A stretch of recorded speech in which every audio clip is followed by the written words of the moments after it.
Aujourd'hui, dans Jouissez de votre vie tous les jours, vous pouvez apprendre à arrêter d'attrister le meilleur ami que vous auriez jamais. Restez à l'écoute pour bien comprendre.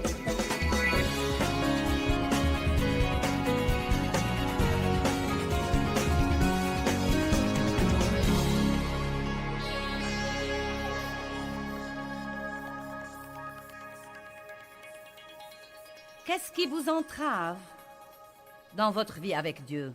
Peut-être que certains d'entre vous ne se rendent même pas compte que certaines des choses que vous tolérez dans votre vie sont des entraves. Savez-vous que le fait d'être offensé est une entrave pour vous? Combien de gens fâchés y a-t-il dans l'Église? Combien de gens s'asseyent sur les bancs et écoutent un pasteur dont ils sont offensés?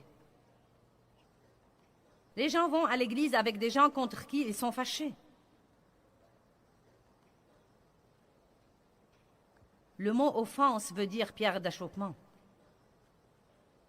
Pierre d'achoppement, c'est une situation où nous trébuchons et arrêtons de faire des progrès spirituels.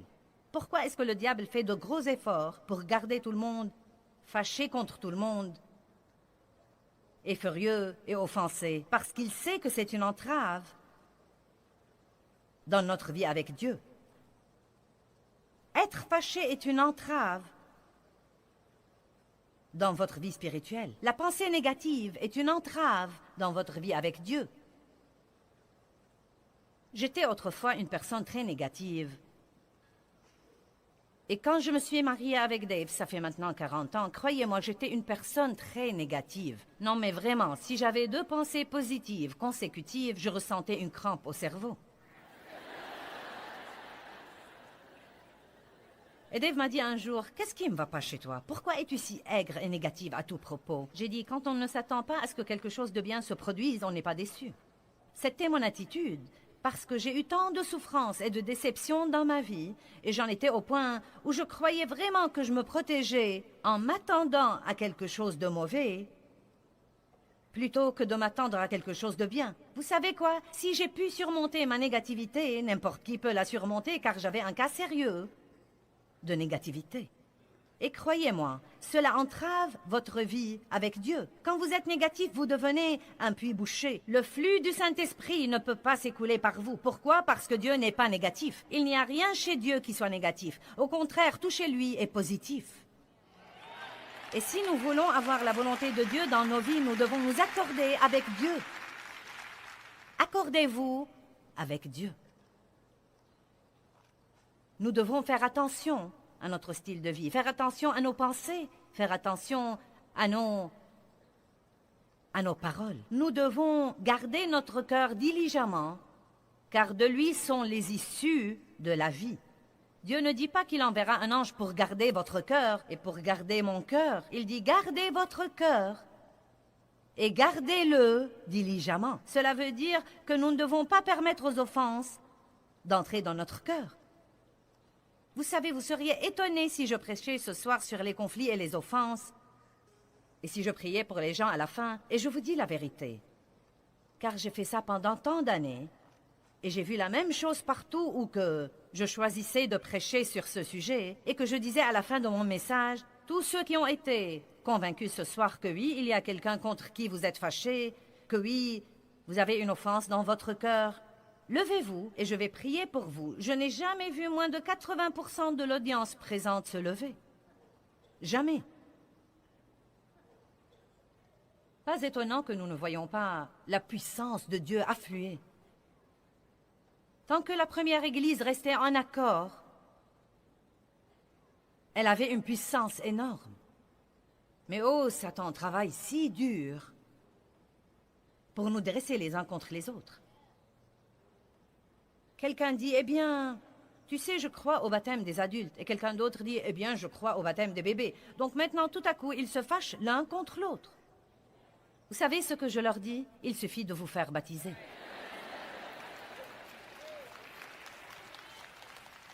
Je n'essaie pas de jouer les insensés. Je sais que nous devons avoir une bonne et saine et solide doctrine.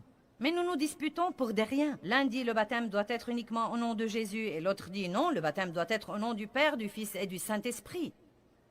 Si ça vous tracasse, dites à ce moment-là, je vous baptise au nom du Père, du Fils et du Saint-Esprit et au nom de Jésus. Vous savez quoi?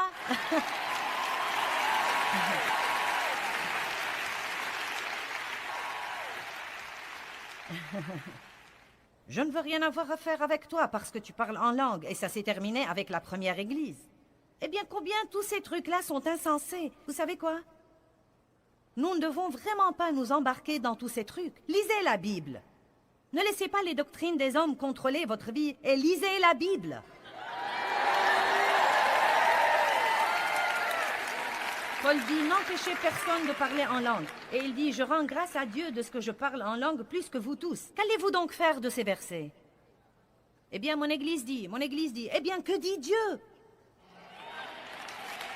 Allez maintenant, je n'essaye pas de vous exaspérer, mais s'il le faut, vous savez. L'Église ne doit pas être divisée et partagée et scindée. Vous savez, nous avons fondé une église dans les quartiers déshérités de Saint-Louis. Non, mais nous sommes allés dans l'un des pires et des plus pauvres quartiers. Et nous avons fondé une église parce que nous voulons aider tous les gens qui souffrent et surtout les adolescents dans les quartiers déshérités et essayer de leur offrir une alternative pour ne pas reproduire ce qu'ils ont déjà vu et vécu toute leur vie et avoir des vies brisées. Et vous savez, toutes les églises de cette zone-là se sont fâchées contre nous et nous ont dit, nous n'avons pas besoin d'un grand ministère qui vienne fonder une église ici et nous prendre tous nos membres. Et j'ai pensé, si vos membres vous aiment, ils ne vous quitteront pas pour venir chez nous.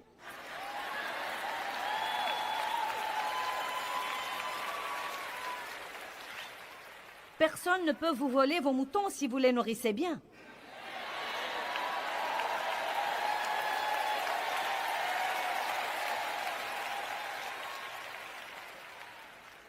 Je crois que nous devons faire tout notre possible pour mettre fin aux conflits et aux offenses. Et la Bible dit, au sujet des offenses, ne vous offensez pas. Le diable va essayer de vous offenser. Il va essayer de boucher votre puits. Mais vous devez dire non, je ne vais pas m'offenser. Je ne vais pas vivre ma vie offensée. Je vais rester en paix pour avoir la joie et pour avoir la puissance. Et je refuse de laisser le diable me voler ma puissance pour une chose stupide qui ne change rien du tout. Eh bien, on m'a blessé. Vous savez quoi? Puis-je vous dire quelque chose? Nous, l'espèce humaine, nous nous blessons mutuellement tout le temps. Le seul problème est que nous ne savons pas que nous blessons les autres. Nous savons seulement qu'ils nous blessent. Mon Dieu, nous allons nous amuser ce soir. Amen. Maintenant, je veux vous parler spécifiquement ce soir d'attrister et d'éteindre le Saint-Esprit, parce que ce sont deux points dans la Bible que nous devons prendre très au sérieux. Regardons donc Éphésiens 4:30. Et n'attristez pas, n'offensez pas, ne vexez pas le Saint-Esprit de Dieu, par lequel vous avez été scellés, marqués et classés comme la propriété de Dieu, gardés pour le jour de la rédemption, de la délivrance finale par le Christ, du mal et des conséquences du péché.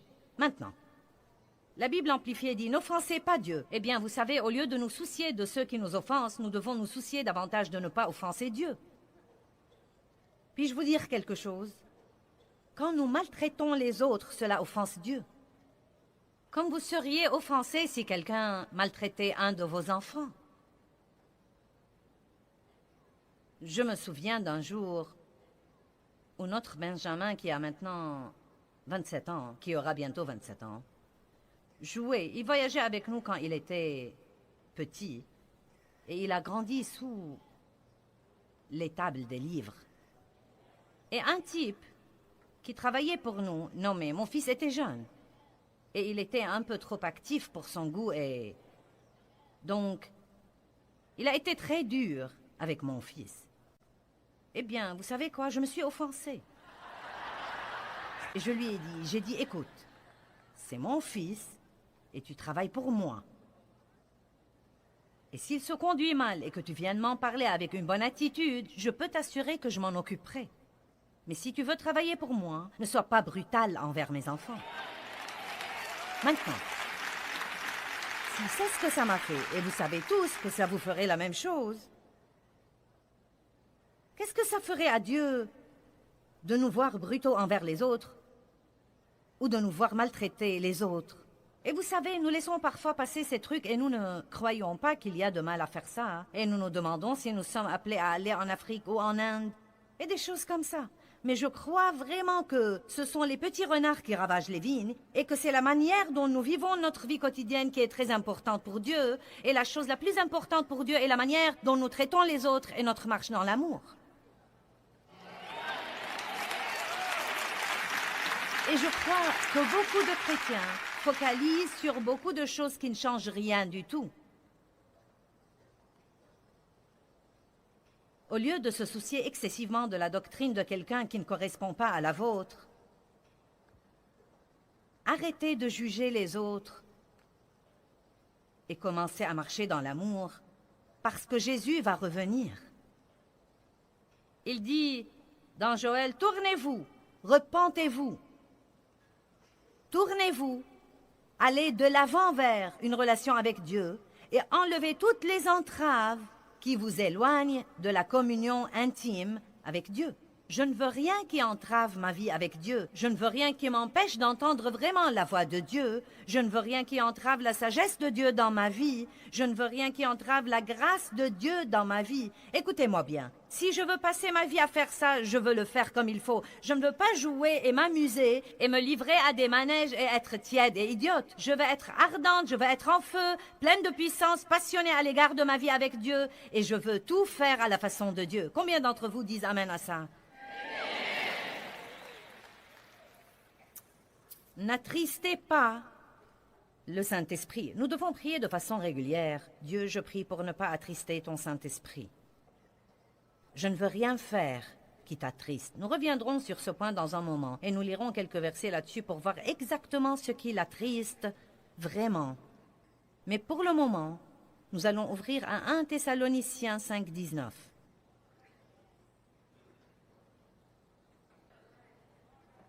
1 Thessaloniciens 5, 19 dit « N'éteignez pas, ne réprimez pas, ne domptez pas le Saint-Esprit. » Et le verset 20 dit « Ne méprisez pas les dons et les paroles des prophètes. Ne méprisez pas la révélation prophétique, ne méprisez pas l'enseignement inspiré. » Eh bien, on m'a toujours enseigné que nous éteignons le Saint-Esprit quand nous ne laissons pas couler les dons de l'Esprit. Et vous savez, cela peut certainement faire partie d'éteindre le Saint-Esprit, mais je crois que ce n'est qu'une petite partie, et je crois que pour le comprendre comme il faut, vous devez commencer par le premier verset du chapitre 5, et je n'ai pas le temps de le faire maintenant. Mais vous devriez le lire tout seul, parce qu'il parle en fait du jour du jugement, et il parle également du jour du Seigneur qui viendra comme un voleur dans la nuit, et les gens ne s'attendront pas à lui. Vous savez, ce peut être un temps où les gens croiront que tout est magnifique et flotteront dans leur petit bateau. Et tout à coup, Jésus reviendra. Et ensuite, il nous dit, voilà donc la façon dont vous devez vivre. Et il nous donne une liste des choses que nous devons faire. Nous reviendrons sur ce point dans un moment. Dans l'évangile de Jean, chapitre 7, verset 37, Jésus dit, « Des fleuves d'eau vive couleront de votre ventre. » Waouh! De votre ventre coulera la puissance. De votre ventre coulera la vie. De votre ventre coulera l'eau vive qui peut étancher la soif de ceux qui vous entourent.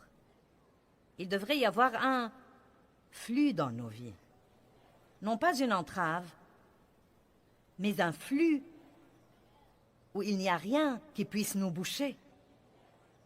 Il vous suffit de penser à un tuyau d'écoulement bouché.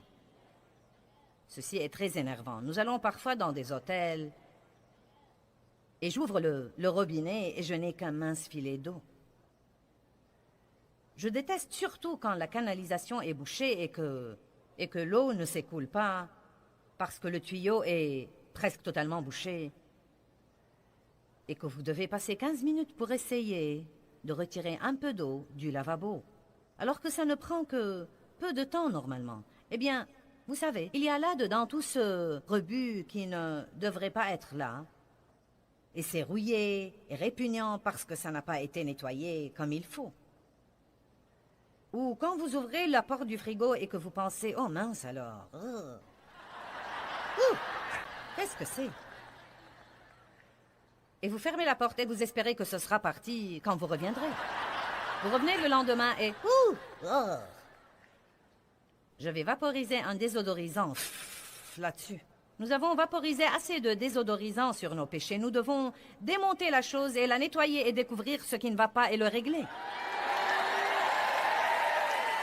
Nous devons essayer de nettoyer nos tuyaux et les déboucher des trucs pour avoir le flux du Saint-Esprit dans notre vie personnelle. Écoutez-moi bien, les chrétiens sont censés être heureux. Et si vous êtes offensé, vous n'allez pas être heureux. Si vous êtes fâché, vous n'allez pas être heureux. Si vous êtes rempli d'amertume ou de ressentiment, vous n'allez pas être heureux. Et si vous maltraitez les gens, vous n'allez pas être heureux. Un des meilleurs signes d'être là où nous devons être avec Dieu, c'est quand nous pouvons vraiment dire « Je possède la vraie joie et ma joie n'est pas basée sur mes circonstances et ma situation. Je suis vraiment heureux en Jésus. » Systématiquement. J'ai passé des années où toute ma joie était liée à mes circonstances. J'avais un christianisme de yo-yo. Ma joie haussait et baissait selon mes circonstances. Elles étaient en haut, en bas, en haut, en bas. Si j'avais du courrier dans ma boîte aux lettres au bureau, ma joie haussait. Si j'avais un engagement pour prêcher, ma joie haussait. Si j'avais une grande foule, ma joie haussait. Et si je n'avais pas de foule, ma joie baissait. Si je n'avais pas de courrier, ma joie baissait. Si personne n'a aimé mon message, ma joie baissait. Et si tout le monde l'a aimé, ma joie haussait. C'est épuisant de vivre de cette façon, parce que le diable peut jouer avec vos circonstances, mais il ne peut pas atteindre votre cœur. Amen. Parlons maintenant de certaines choses qui attristent Dieu. Combien d'entre vous vont décider ce soir de ne pas attrister Dieu? Bien. Savez-vous que la crainte attriste Dieu? Eh bien, je n'y peux rien, je crains vraiment. Allons, allons, allons, allons. Dieu ne vous aurait pas dit, ne craignez pas, si vous n'y pouviez rien. Tout d'abord, rendez-vous compte que quand Dieu dit ne craignez pas, il ne parle pas d'un sentiment. Il parle d'une décision. Vous pouvez ressentir l'émotion de la crainte et ne pas craindre, parce que la crainte veut dire reculer et prendre la fuite. La crainte veut dire chercher à éviter ce que vous savez que vous devez faire. La Bible ne dit pas ne frissonnez pas, ne tremblez pas, ne suez pas. Elle dit ne craignez pas. Vous pouvez faire beaucoup de choses en tremblant.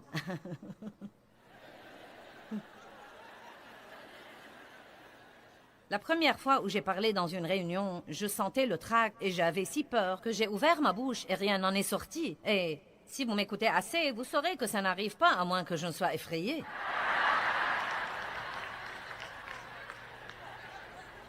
La première fois où j'ai prêché avec un interprète, cela m'a intimidée. J'étais effrayée. Mais vous voyez, ce qu'il y a, c'est que j'ai un témoignage. Je suis toujours là.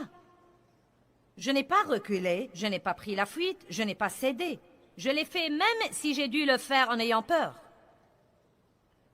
Et il y a des problèmes dans votre vie auxquels vous devez faire face et arrêter de les fuir. Il y a des personnes dans votre vie que vous devez affronter et arrêter de les laisser vous marcher sur les pieds et vous manipuler et vous contrôler.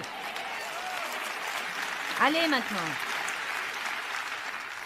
J'ai vraiment peur, j'ai peur. Eh bien, votre peur attriste Dieu. Il y a tant de choses que les gens cherchent à éviter à cause d'un sentiment de crainte. Vous devez arrêter d'écouter vos sentiments et consulter votre cœur et voir ce que Dieu veut que vous fassiez. Il y a des gens qui restent toute leur vie dans un travail qu'ils détestent absolument parce qu'ils n'ont pas le courage de faire un pas de foi et d'essayer autre chose. Toujours la même chose, toujours la même chose. Ils prennent le même chemin pour aller au travail, ils parlent aux mêmes personnes.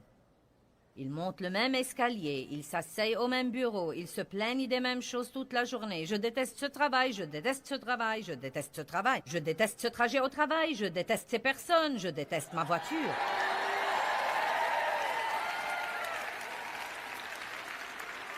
Est-ce que je dis la vérité à quelqu'un d'entre vous?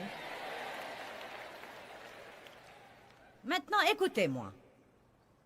Vous savez, très souvent, nous n'aimons pas là où nous sommes.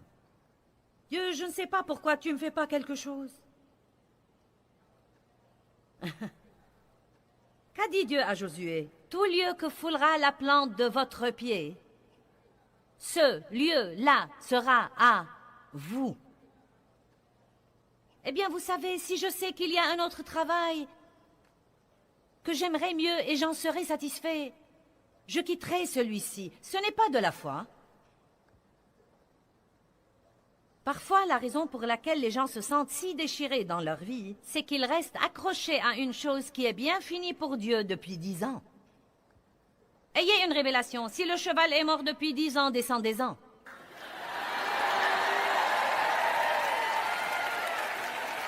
Il est temps de descendre et de faire un nouveau parcours.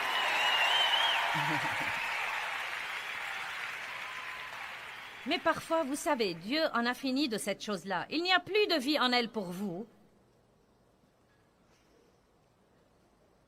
Et vous vous y accrochez. Et Dieu met devant vous une nouvelle chose. Et vous essayez de... Oh, mais Dieu la gardera hors de votre portée jusqu'à ce que vous lâchiez l'autre.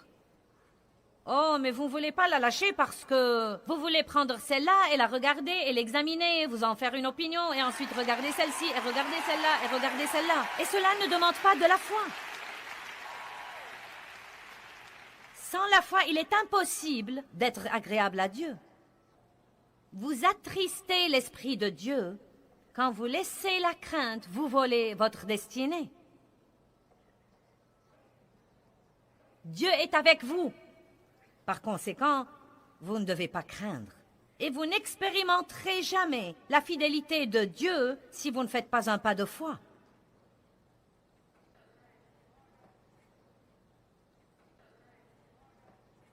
Suivez l'Esprit de Dieu et non pas vos sentiments. Amen.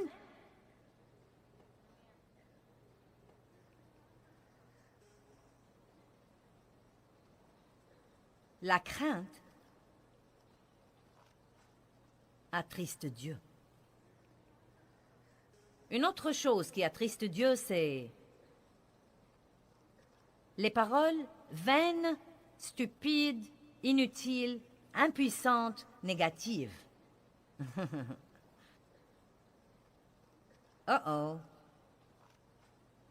Proverbe 18, 21.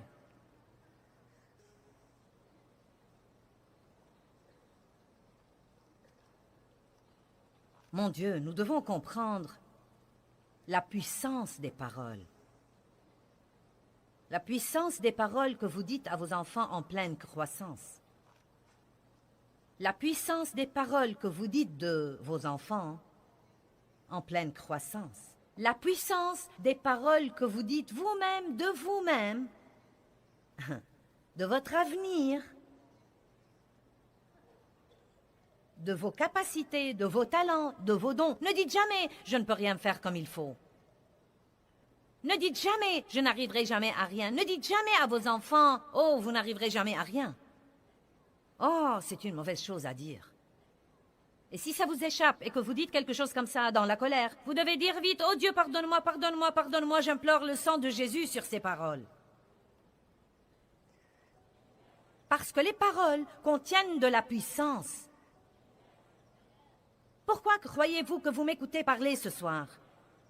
Parce que les paroles que je prononce sont les paroles de Dieu. Et elles ont une puissance extraordinaire et inhérente à elles. Et ce n'est vraiment pas que vous aimez ma voix ou que vous aimez m'écouter parler. C'est la puissance qui est dans la parole de Dieu qui vous a fait venir ici parce qu'elle va pénétrer dans votre cœur et elle va changer votre vie.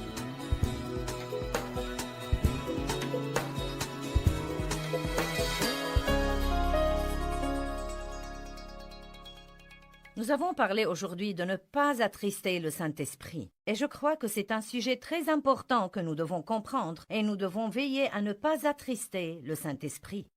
Il est votre très bon ami et il ne cherche qu'à vous aider.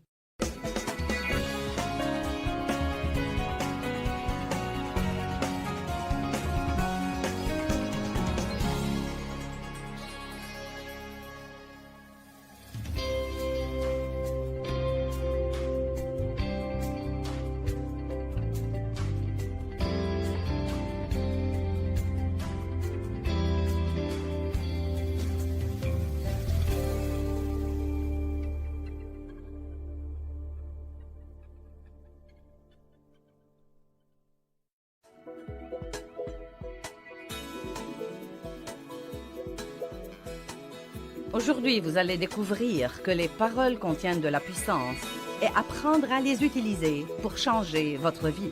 Ceci tout de suite à l'antenne.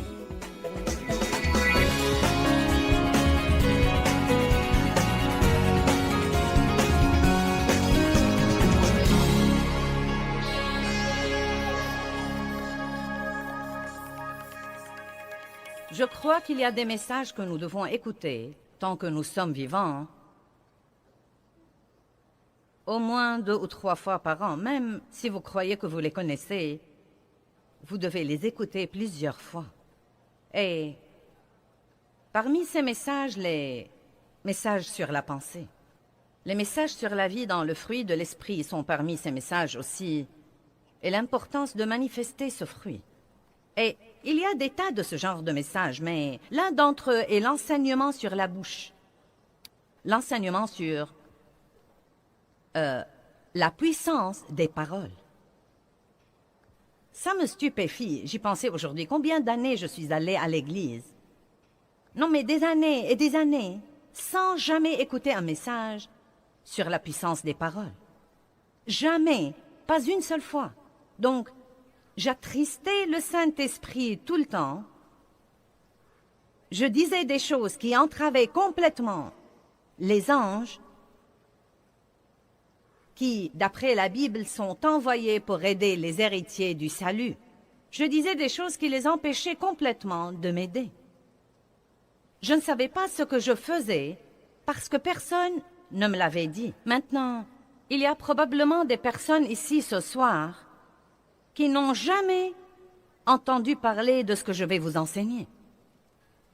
Beaucoup d'entre vous en ont déjà entendu parler, mais une des choses les plus difficiles, sinon la chose la plus difficile à laquelle nous sommes confrontés tous les jours, c'est d'essayer de contrôler notre bouche.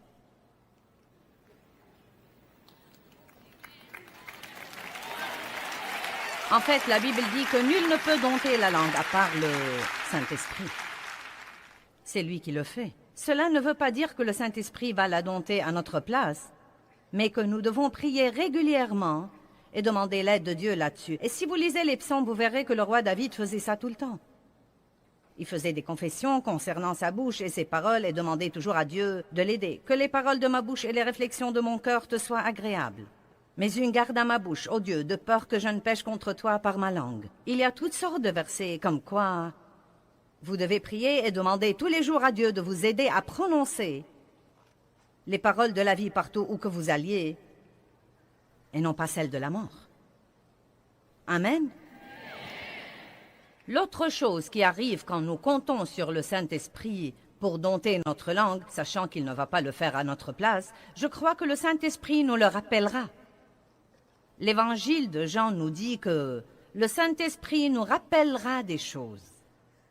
Donc, si vous êtes comme moi, et je suis sûre que nous nous ressemblons tous à bien des égards, vous dites des choses et vous les regrettez, vous savez. Mais si vous vous fiez à Dieu pour vous aider, quand vous dites des choses que vous ne devriez pas dire, vous commencez à avoir une conviction là-dedans que vous devez vraiment, faute d'une autre façon de le dire, vous taire. Amen. Et je vais enseigner là-dessus tout le week-end. Vous dites, tu vas enseigner tout le week-end sur la bouche. Croyez-moi, il y a beaucoup de choses à dire là-dessus. Nous ne manquerons pas d'informations et je ne crois pas que vous allez vous ennuyer. Mais si aucun de vous n'a besoin de ce message, je me le prêcherai à moi-même parce que j'en ai besoin. Le don que Dieu m'a donné est dans ma bouche, mais elle a aussi été mon plus grand problème dans la vie. Et ce n'est pas du tout rare. Donc, nous allons intituler ce message « Les paroles contiennent de la puissance », de même que ce genre ici contient de l'eau ce soir. Les paroles que nous parlons contiennent de la puissance en elles. Et je veux que vous compreniez ça. Chaque parole qui sort de votre bouche a de la puissance en elle. Une puissance créative ou destructive. Une puissance positive ou négative. La plupart de nous connaissent Proverbe 18, 21 qui dit « La mort et la vie dépendent de la langue ». Maintenant, c'est un verset sensationnel. La mort et la vie dépendent de la langue. Je crois que je dois faire attention à mes téléspectateurs en ce moment et m'assurer que vous m'aviez bien entendu. La mort et la vie dépendent de la langue. Amen.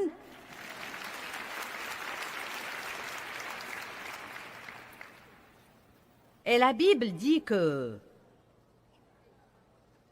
Elle nous dit en fait que nous mangerons du fruit de nos paroles, soit pour la vie, soit pour la mort. Donc vous mangez littéralement vos paroles. Elles sortent de votre bouche, passent à côté de votre visage, entrent dans vos oreilles et descendent au-dedans de vous. Donc nos paroles affectent non seulement les autres, mais elles nous affectent également. Maintenant, je crois que nous sommes tous assez intelligents pour comprendre que nous pouvons soit dire quelque chose à quelqu'un qui le rende heureux, soit qui le rende malheureux. Vous comprenez ça, n'est-ce pas? Mais je veux aussi que vous compreniez, nous allons focaliser ce soir sur les paroles elles-mêmes et non pas sur la manière dont nos paroles affectent les autres, ce dont nous parlerons plus tard. Mais je veux vous parler en fait ce soir de l'effet de nos paroles dans le royaume de l'esprit, parce que c'est un domaine auquel nous ne pensons que rarement. Je me souviens, il y a plusieurs années, il y a très longtemps que j'étais dans une situation difficile et je travaillais pour des gens qui étaient difficiles à vivre. Je ne sentais pas qu'ils me traitaient comme il faut. Et plusieurs personnes au travail avaient le même problème que moi. Et donc nous sommes tombés dans le même piège dans lequel tombent les gens, bien que nous soyons chrétiens et... Vous savez, yak, yak, yak, yak, yak, yak, yak, yak, yak. Je n'arrive pas à croire ça, et ce n'est pas juste, et ce n'est pas équitable, et blablabla. Donc Dieu a commencé à s'occuper de moi, et à s'occuper de moi, comme quoi je devais arrêter ces commérages, que je devais arrêter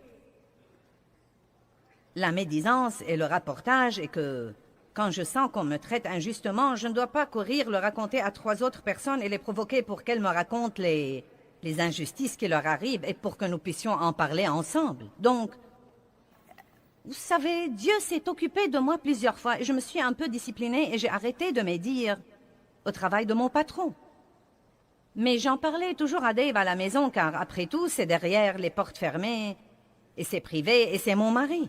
Nous utilisons cette excuse, vous devez décharger sur quelqu'un.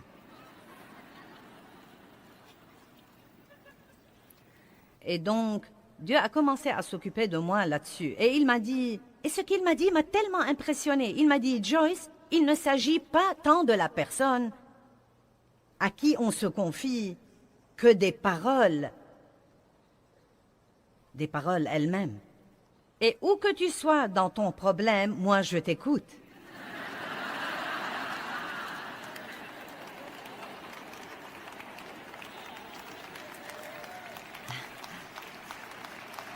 Amen.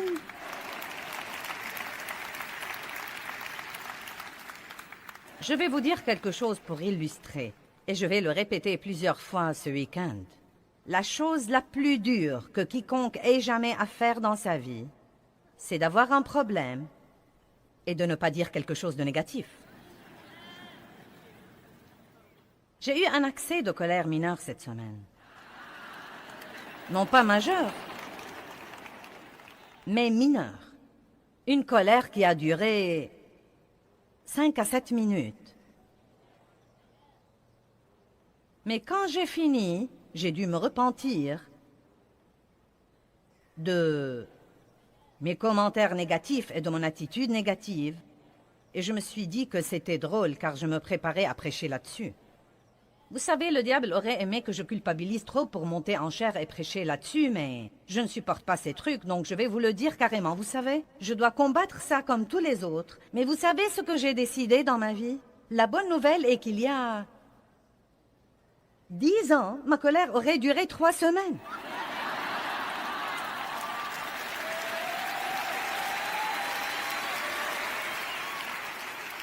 Donc, je ne suis pas là où je devrais être, mais Dieu merci, je ne suis plus là où j'étais autrefois. Je fais des progrès. Et vous savez, quand nous piquons une crise de colère, nous disons les choses les plus stupides qu'on puisse dire. Non, mais des trucs vraiment stupides. Par exemple, « Personne ne m'aime ».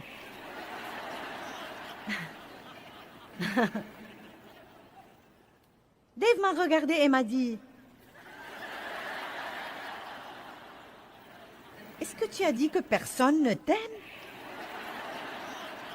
Non, mais des choses stupides, vraiment stupides, stupides, stupides. Donc, nous devons tous écouter ceci, et nous devons tous aller de l'avant. Et, puis-je vous dire quelque chose? Quand nous disons des choses que nous ne devons pas dire, nous devons les considérer comme n'importe quel péché et nous en repentir. Et c'est quelque chose que tant de gens ne font pas, parce que ce n'est pas un oup. Ce n'est pas un contretemps dans la vie. Je vais vous montrer ce week-end que si nous ne repentons pas et nous ne couvrons pas ce péché du sang de Jésus, nous ouvrons une porte au diable dans bien des cas. Les paroles ont de la puissance dans le royaume de l'esprit. De l'esprit. Vous savez, les paroles sont intéressantes. Vous savez, Jésus a dit, mes paroles, elles sont esprit et elles sont vie. Donc les paroles opèrent dans le royaume de l'esprit car vous ne pouvez pas les voir. Et pourtant, elles ont un effet. Quelqu'un vous dit quelque chose et cela vous affecte de l'intérieur. Cela...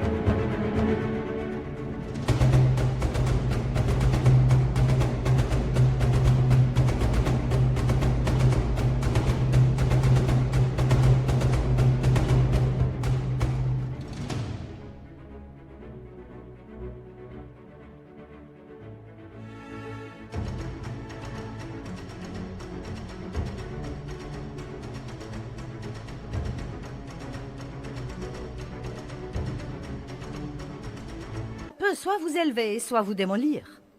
Il y a des milliers de gens dans ce bâtiment et vous êtes tous comme ça. Pourquoi êtes-vous venus ici? Pour m'écouter parler? Pourquoi? Parce que je dis à haute voix les paroles de Dieu et vous avez vous-même expérimenté que la parole de Dieu peut sûrement changer votre pensée et changer votre point de vue et changer votre attitude et changer votre vie.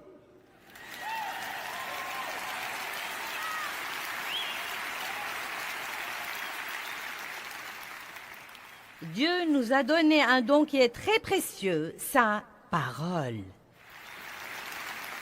La parole de Dieu est le plus grand don que nous ayons. Et que vous le sachiez ou non, vous avez déjà écouté beaucoup de la parole ce soir.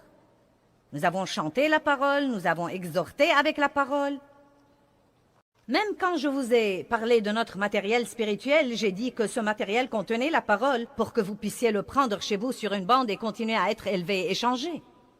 La Bible nous dit que Dieu a un bon plan pour votre vie, mais que votre pensée doit être complètement renouvelée par la parole de Dieu pour voir ce plan se réaliser. Je rends grâce à Dieu pour sa parole. 2 Corinthiens 3, 18 dit, « Si vous demeurez dans ma parole, vous serez transformés et changés en l'image de Dieu, de gloire en gloire en gloire. » Jésus dit, « Si vous demeurez dans ma parole, vous connaîtrez la vérité, et la vérité vous affranchira et vous libérera. » Il y a tant de merveilleuses promesses concernant la parole. Parlons des paroles que nous parlons et des anges. Combien d'entre vous croient que Dieu vous a assigné des anges dans votre vie pour vous aider et vous protéger?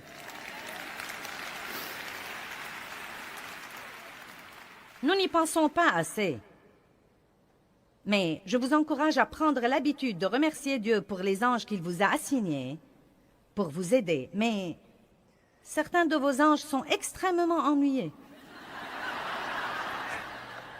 Ils aimeraient vraiment que vous les laissiez faire leur travail et que vous leur donniez quelque chose pour qu'ils puissent travailler et que vous arrêtiez de les entraver à tout bout de champ. Maintenant, Psaume 103, 20. Bénissez l'Éternel avec amour, avec reconnaissance, vous ses anges, qui êtes puissants en force et qui exécutez ses ordres en obéissant à la voix de sa parole. Maintenant, qu'écoutent les anges, à votre avis? La parole de Dieu. À quoi prêtent-ils l'oreille? Qu'est-ce qui les touche? Qu'est-ce qui les motive? Qu'est-ce qui les incite à travailler? Non pas les murmures, non pas les plaintes, non pas le ronchonnement, non pas les critiques, non pas les commérages, non pas le rapportage. La parole de Dieu. Ils prêtent l'oreille à la parole de Dieu. Hébreux 1, 14 dit que ces anges ont été donnés par Dieu à tous ceux qui ont hérité le salut. Que tout le monde dise « c'est moi ». Maintenant, est-ce que vous comprenez ce que je dis? Si vous voulez que vos anges vous aident, vous devez leur donner quelque chose pour qu'ils puissent travailler. Et donc la meilleure chose que nous puissions faire si nous avons des ennuis, c'est de dire « je crois la parole ».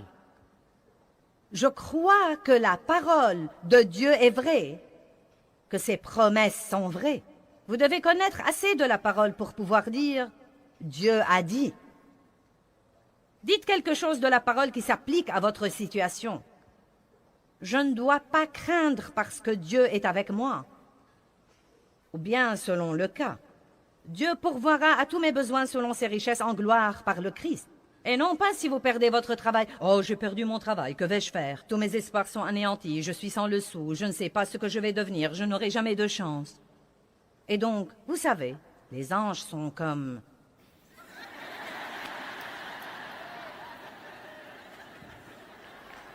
Allez, donne-nous quelque chose pour pouvoir travailler. Est-ce que vous comprenez? Veux-tu me donner un petit quelque chose pour que je puisse travailler? Dis quelque chose pour que je puisse travailler. Vous pourriez donc essayer de dire quelque chose comme « Bien, j'ai perdu mon travail. Cela ne me transporte pas de joie, mais je crois que Dieu a un meilleur travail pour moi. Et je crois que quand je sortirai chercher du travail, j'aurai la grâce du Seigneur partout où que j'aille. Je me fie complètement à Dieu, j'ai des anges. Seigneur, libère-les et laisse-les ouvrir des portes pour moi en ce moment. Ces anges seront heureux parce qu'ils pourront vous aider et travailler pour vous. Amen. Maintenant, je vais vous le dire en avance. Quand vous êtes vexé, bon sang, c'est dur. Parce que tout en vous veut parler.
De ce que vous ressentez.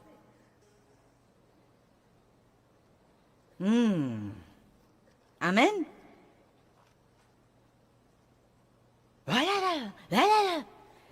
J'en ai vraiment assez. Et si vous avez quelqu'un autour de vous qui essaye de vous calmer, vous aurez envie de le gifler. Non. Et je vais vous dire ce que je déteste. Que quelqu'un de ma famille me dise « Eh bien, je connais une dame pasteur qui dit... »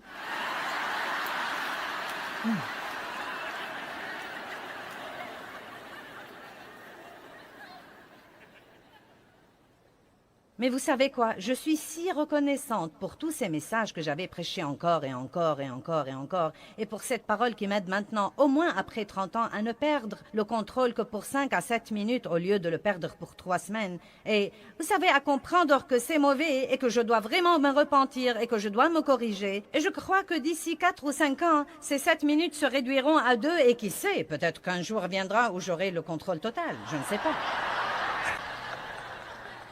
Mais c'est peu probable tant que je suis dans ce coup charnel, mais je vais vous dire une chose. Je ne veux pas une bande d'anges paresseux qui me suivent partout sans rien faire, parce que je les entrave constamment avec les trucs stupides que je dis. Je veux que vous compreniez ceci. Les paroles ont de la puissance dans le royaume de l'esprit et Dieu vous a donné de l'aide. Il vous a assigné des anges et les anges ne sont pas de petits gros bébés avec des ailes. Non mais les dessins que nous voyons des anges, non mais, sont si ridicules. Oh! Je ne le crois pas. Non mais ce sont des anges puissants, guerriers, qui mesurent 3 mètres et demi à 4 mètres et demi. En fait, je vais vous raconter une histoire.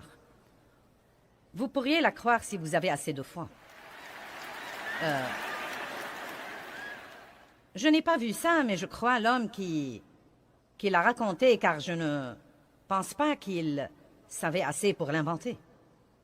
Un homme est venu à une de mes réunions à Phoenix avec sa femme. Il n'était pas croyant. Il est venu... C'était son cadeau d'anniversaire à sa femme. Il l'a amené, il est venu avec elle. Et... pendant la louange et l'adoration, elle a dit qu'il a commencé à sangloter. Et elle lui a dit, « Qu'est-ce qui te prend? » Il lui a dit, « Tu n'as pas vu ça? Tu n'as pas vu ça? » Et elle lui a dit, « De quoi parles-tu précisément? » Il a dit, « De toute façon, l'histoire ressemble à ça. Je portais du blanc ce soir-là, et quand je suis sortie... » Écoutez, maintenant... Quand je suis sortie, a-t-il dit, tous ces hommes très grands sont en fait sortis avec moi et ils étaient tous vêtus en blanc également. Il a dit, je n'y ai pas trop pensé, j'ai cru que c'était la chorale. Et donc il a dit, quand Joyce est montée en chair pour prêcher, pour dire quelque chose, chaque fois qu'elle venait dire quelque chose, tous ces types la suivaient et venaient et formaient un demi-cercle autour d'elle. Mais il a dit qu'il retirait ses épées et qu'ils étaient au garde à vous.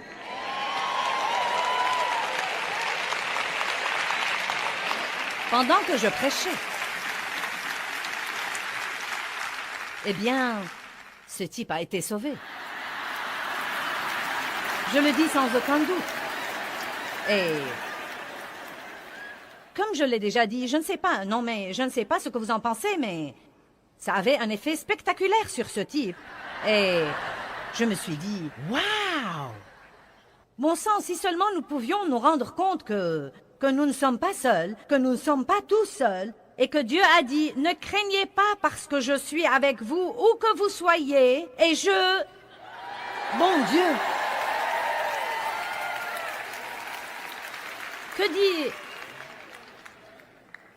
Que dit-il là? Écoutez.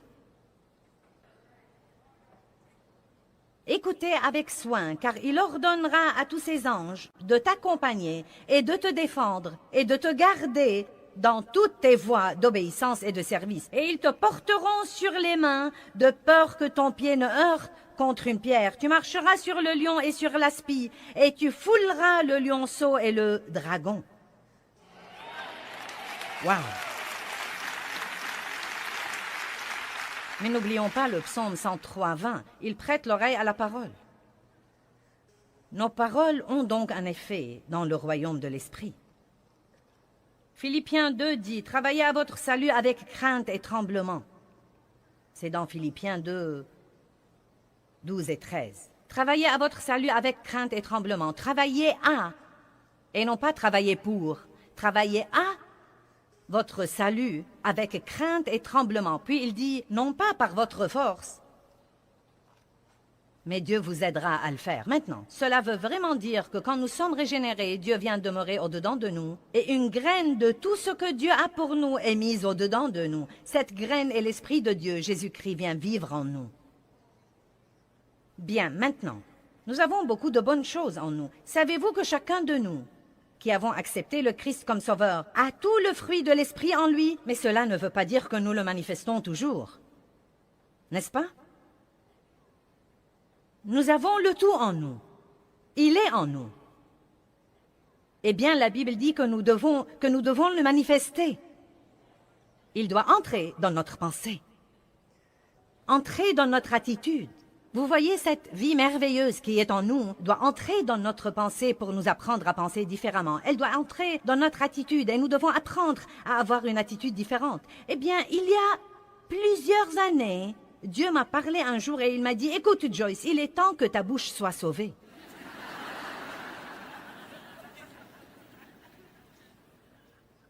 Mon salut n'avait pas encore atteint ma bouche. Qui sait ce que je veux dire par là? Vous voyez? Je n'avais pas l'air sauvé. Je ne parlais pas comme si j'étais sauvé. J'avais toujours une bouche charnelle. J'étais régénéré. Oui, je serais allé au ciel. Ça n'a rien à voir avec mon salut.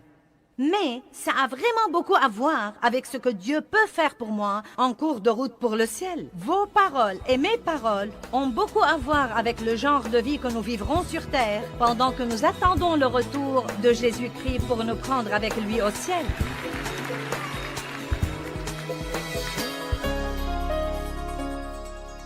Eh bien, Jacques 4,2 dit, « Vous n'avez pas parce que vous ne demandez pas. » Et ça m'a vraiment changé la vie quand j'ai découvert que je ne devais pas travailler aux choses et essayer de faire qu'elles se produisent et que je pouvais les demander à Dieu.